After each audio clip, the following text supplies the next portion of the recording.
we do have a founding document for SAS, but I think in light of what we just heard, what I would like to say about this is that SAS really was born from the womb of the revolution. I mean, من رحم هذه الثورة أتت SAS. I mean, this is how we feel. And everything that SAS is standing for really draws from the event that you just heard and from what is happening. We did declare, for example, that SAS accepts Syrians of all ethnicities, all backgrounds.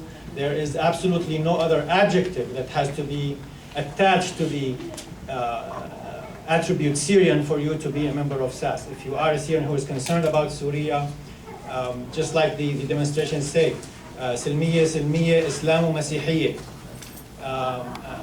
There's absolutely nothing that makes any Syrian really look at SAS and not feel that he belongs there.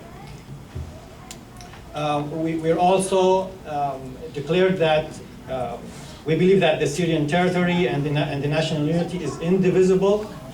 This is also drawn from, I mean, very easily you can see it in the demonstrations. Everybody is declaring in Banyas. Everybody is cheering and asking for the freedom and the breaking of the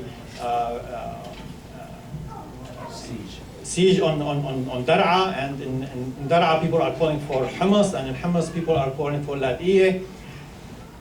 We also believe that the Syrian land has to keep its integrity. It belongs to all the Syrian people. There is absolutely no difference between a Syrian who is from any province or city in the value of their life, in the value or the need for their freedom.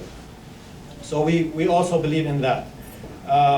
We basically believe in the basic human rights that all of us are trying, and I hope we will try very hard to make it accessible to the Syrian citizens inside Syria. As far as as politics is concerned, we do believe in a system that is based on the free choice and free access to elections for all people, that they should be represented by those who they choose to be represented by. So, I mean, as far as that is concerned, we are in line with all the norms and understandings of a democratic, freely elected government that will only come into place by the choice of the people. What we want is basically what you just heard. We want for the people of Syria to have the chance to gain that without having to pay their lives as a price for it. I mean, we said very earlier that it is not acceptable that a Syrian should be killed because he protests. It is not acceptable for a Syrian to be killed for any reason.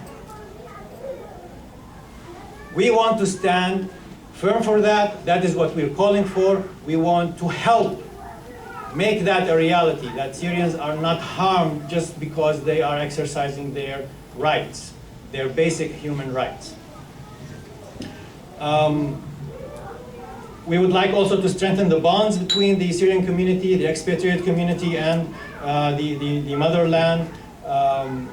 We here would like also to call for a unified voice. I mean, we don't have to agree on everything. We can at least push in the same direction. We can at least join our forces to push for the benefit of those who are inside. I mean, you all heard everybody heard, and I'm sure everybody is as concerned as any one of us. Our meeting here, SAS, as I said, came into existence because of what's happening in Syria.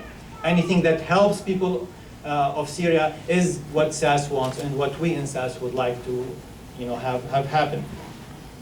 And I mean, the founding document is published. I think this covers most of what we want to happen. I will just end with one thing that I told my students when they asked about the situation. The situation, basically, as you understand, is not that far. It really took the duration of the semester. But what I wanted them to understand is that in Syria, because of the severity and the savagery of the response, and because of the fact that people refuse even to raise sticks to put their posters on, their signs that they are walking in the street with, you can see them, and they always use their hands, because they want to use nothing that would be construed as a notion of violence.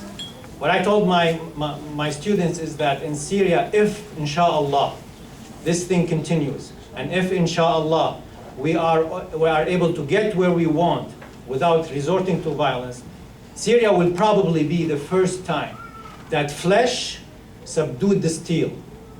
Honestly, this probably will be the most evident example for people everywhere that the flesh was able to subdue the gun, the steel. Thank you.